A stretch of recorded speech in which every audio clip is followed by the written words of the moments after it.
अथ सी बृहस्पतिवार व्रत कथा। भारतवर्ष में एक प्रतापी और दानी राजा राज्य करता था। वह नित्य गरीबों और ब्राह्मणों की सहायता करता था। यह बात उसकी रानी को अच्छी नहीं लगती थी। वह ना ही गरीबों को दान देती, ना ही भगवान का पूजन करती थी और राजा को भी दान देने से मना किया करती थी। एक दिन राजा शिकार खेलने वन को गए हुए थे तो रानी महल में अकेली थी। उसी समय बृहस्पति देव साधु वेश में राजा के महल में भिक्षा के लिए गए और भिक्षा मांगी। रानी ने भिक्षा देने से इनकार कर दिया और कहा, हे साधु महाराज, मैं तो दान पुण्य से तंग आ गई हूँ। मेरा पति सारा धन लुटाते रहते हैं। मेरी इच्छा है कि हमारा धन नष्ट हो जाए, फिर न रहेगी बाँस और न बजेगी बाँसुरी। साधु ने कहा, देवी तुम तो बड़ी विचित्र हो। धन संतान तो सभी चाहते हैं, पुत्र और लक्ष्मी तो पापी के घर भी होने चाहिए। यदि तुम्हारे पास अधिक धन है तो भूखों को भोजन दो, प्यासों के लिए प्याऊ बनवाओ, मुसाफिरों के लिए धर्मशालाएं खुलवाओ। जो निर्धन अपनी कुमारी कन्याओं का विवाह नहीं कर सकता, उनका विवाह करा दो। ऐसा और कई काम है जिसको करने से तुम्हारा यश लोक परलोक में फैलेगा। परंतु रानी पर उपदेश का कोई प्रभाव न पड़ा। वह बोली, महाराज आप मुझे कुछ न समझाएं, मैं ऐसा धन नहीं चाहती जो हर जगह बांटती फिरूं।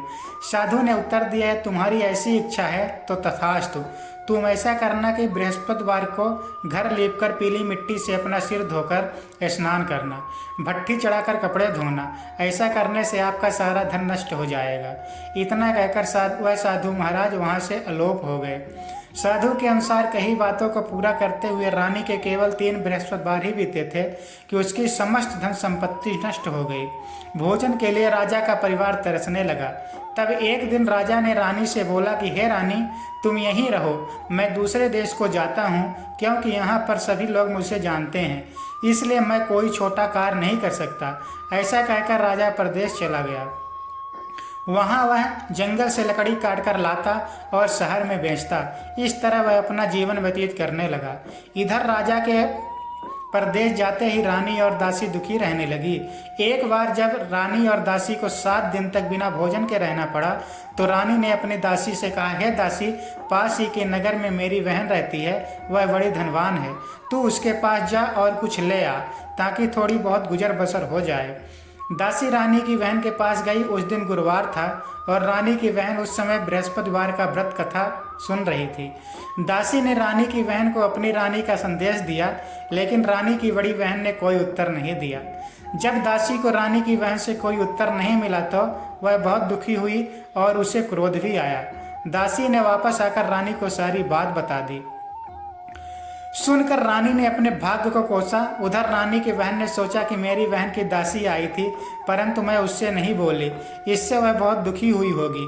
कथा सुनकर और पूजन समाप्त करके वह अपनी बहन के घर आई और कहने लगी, हे बहन, मैं बृहस्पतिवार का व्रत कर रही थी, तुम्हारी दासी मेरे घर आई थी, परंतु जब तक कथा होती है तब तक ना तो उठते हैं और ना ही बोलते हैं, इसलिए मैं नहीं बोली। कहो दासी क्यों गई थी?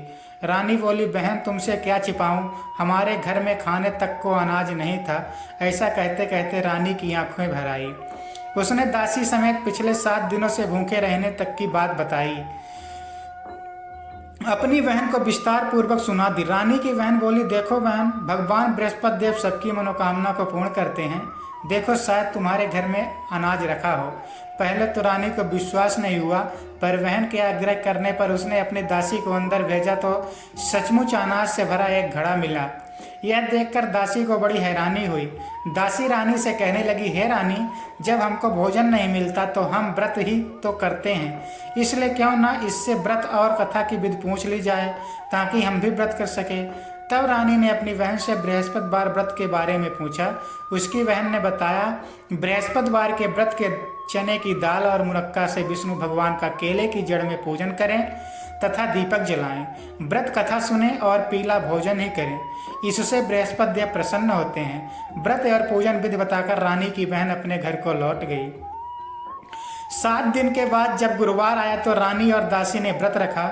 घुड़साल में जाकर चना और गुड़ लेकर आई। फिर उसने केले की जड़ तथा विष्णु भगवान का पूजन किया। अब पीला भोजन कहाँ से आए, तो इस बात को लेकर दोनों बहुत दुखी थे। चूँकि उन्होंने व्रत रखा था इसलिए बृहस्पति देव उनसे प्रसन्न थे, इसलिए वे एक साधारण व्यक्ति का रूप धारण कर 2 थालों में सुंदर पीला भोजन दासी को दे गए। भोजन पाकर दासी प्रसन्न हुई और फिर रानी के साथ मिलकर भोजन ग्रहण किया। उसके बाद वे सभी गुरुवार को व्रत और पूजन करने लगी। बृहस्पति देव भगवान की कृपा से उसके पास फिर से धन संपत्ति आ गई, परंतु रानी फिर से पहले की तरह आलस्य करने लगी। तब दासी बोली, देखो रानी, तुम पहले भी इस प्रकार आलस्य करती थी, तुम्हें धन रखने में कष्ट होता था, इस कारण सभी धन नष्ट हो गया, और अब जब भगवान बृहस्पति की कृपा से धन मिल गया है तो तुम्हें फिर से आलस्य होता है।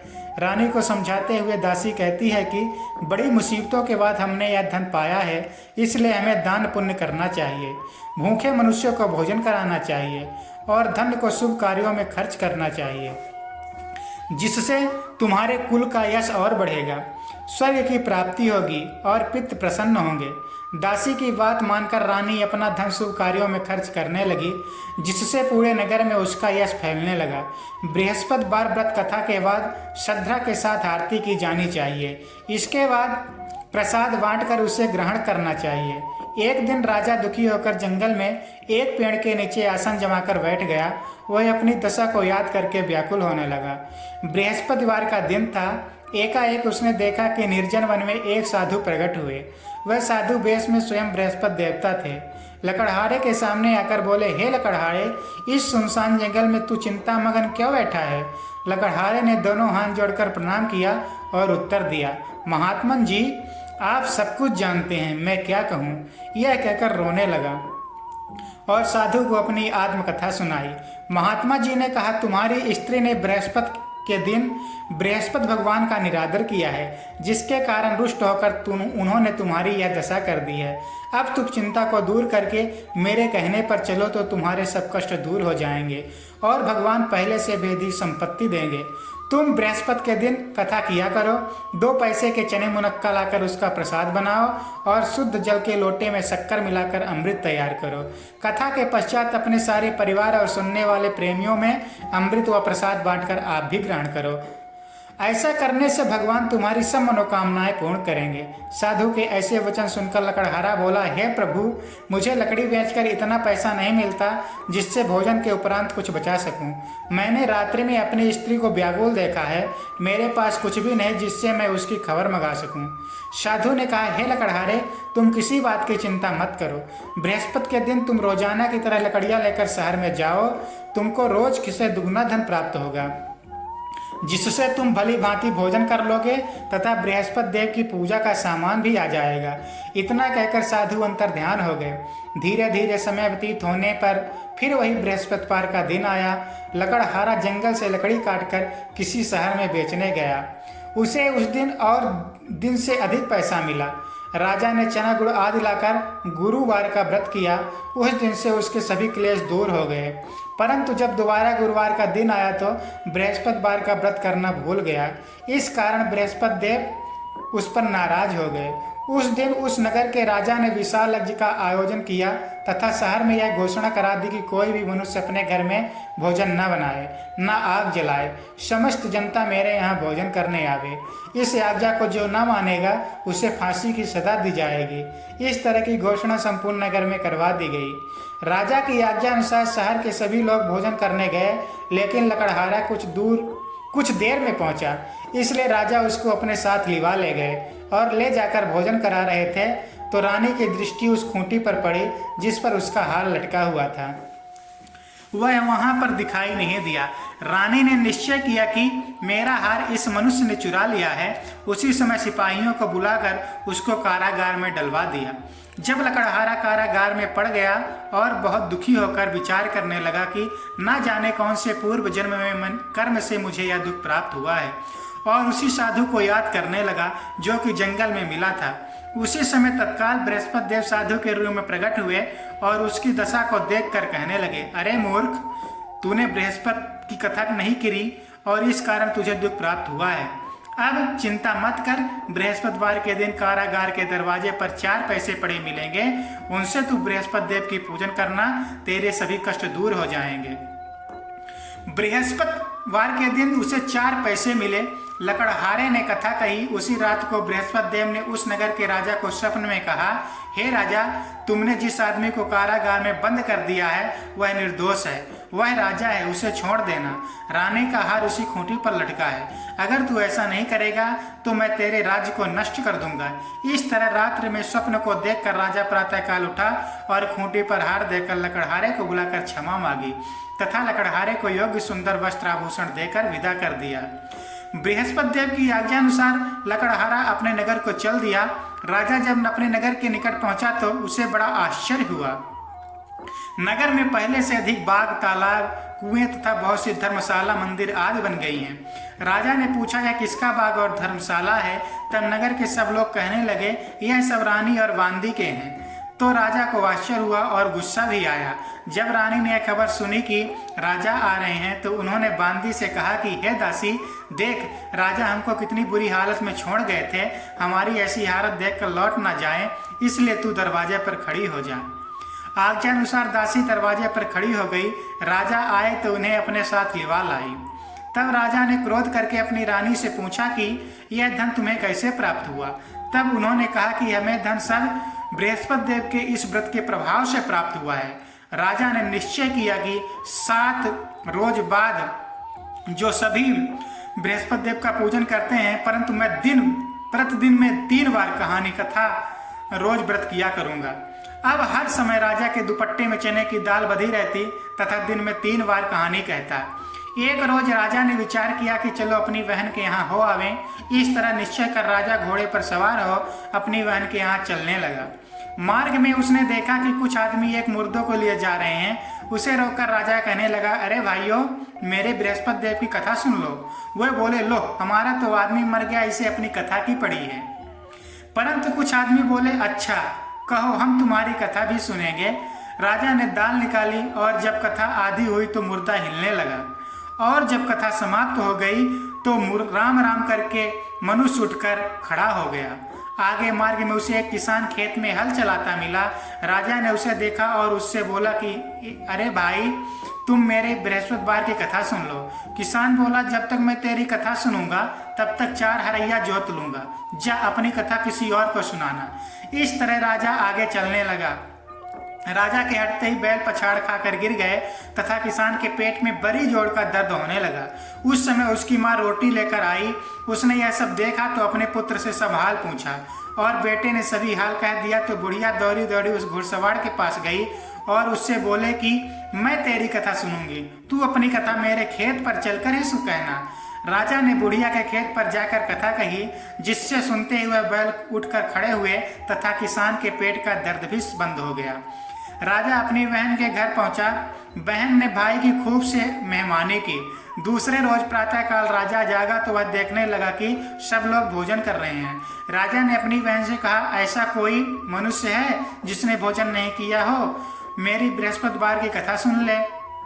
बहन बोली, हे भैया, यह देश ऐसा ही है, पहले यहाँ लोग भोजन करते हैं, बाद में अन्य काम करते हैं। अगर कोई पड़ोस में हो तो देख कर आऊं। वह ऐसा कहकर देखने चले गई, परंतु उसे कोई व्यक्ति नहीं मिला जिसने भोजन न किया हो। अतः वह एक कुम्हार के घर गई जिसका लड़का बीमार था। उसे मालूम हुआ कि उसके यहाँ 3 रोज से किसी ने भोजन नहीं किया है। तो रानी ने अपने भाई की कथा सुनने के लिए कुम्हार से कहा। वह तैयार हो गया। राजा ने जाकर बृहस्पतिवार की कथा कही, जिसको सुनकर उसका लड़का ठीक हो गया। अब तो राजा की प्रशंसा होने लगी। एक रोज राजा ने अपनी बहन से कहा कि हे बहन, हम अपने घर को जाएंगे, तुम भी तैयार हो जाओ। राजा की बहन ने अपनी सास से कहा। सास ने कहा, हाँ चली जा, परंतु अपने लड़कों को मत ले जाना, क्योंकि तेरे भाई की कोई औलाद नहीं है। बहन ने अपने भैया से कहा, हे भैया, मैं तो चलूंगी पर कोई बालक नहीं जाएगा। राजा बोला, जब कोई बालक ही नहीं चलेगा तब तुम ही क्या करोगी? बड़े दुखी मन से राजा अपने नगर को लौट आया। राजा ने अपनी रानी से कहा, हम निर्वंशी हैं, हमारा मुख देखने का धर्म नहीं है और कुछ भोजन आदि नहीं किया। रानी बोली, हे प्रभु, बृहस्पति देव ने हमें सब कुछ दिया है, वह औलाद भी अवश्य देंगे। उसी रात को बृहस्पति देव ने राजा से स्वप्न में कहा, हे राजा, उठ, सभी सो त्याग कर दे, तेरी रानी गर्भ से है। राजा की यह बात सुनकर बड़ी खुशी हुई। 9वें महीने में उसके गर्भ से एक सुंदर पुत्र पैदा हुआ। तब राजा बोला, हे रानी, स्त्री बिना भोजन के रह सकती है, पर बिना कहे कुछ नहीं रह सकती। जब मेरी बहन आवे तो मुझसे कुछ मत कहना। रानी ने सुनकर हाँ कह दिया। जब राजा की बहन ने यह सब शुभ समाचार सुना तो वह बहुत खुश हुई तथा बधाई लेकर अपने भाई के यहाँ आई। तब रानी ने कहा, घोड़ा चढ़कर तो आई नहीं, गधा चढ़ी आई। राजा की बहन बोली, भाभी मैं इस प्रकार न कहती तो तुम्हें औलाद कैसी मिलती। बृहस्पति देव ऐसे ही हैं, जैसे जिसकी मन में कामनाएं हैं सभी को पूर्ण करते हैं। जो सद्भावना पूर्वक बृहस्पति देव का व्रत करता है एवं कथा पढ़ता है वह अथवा सुनता है, दूसरों को सुनाता है, बृहस्पति देव उसकी सभी मनोकामना पूर्ण करते हैं। भगवान बृहस्पति देव उसकी सदैव रक्षा करते हैं।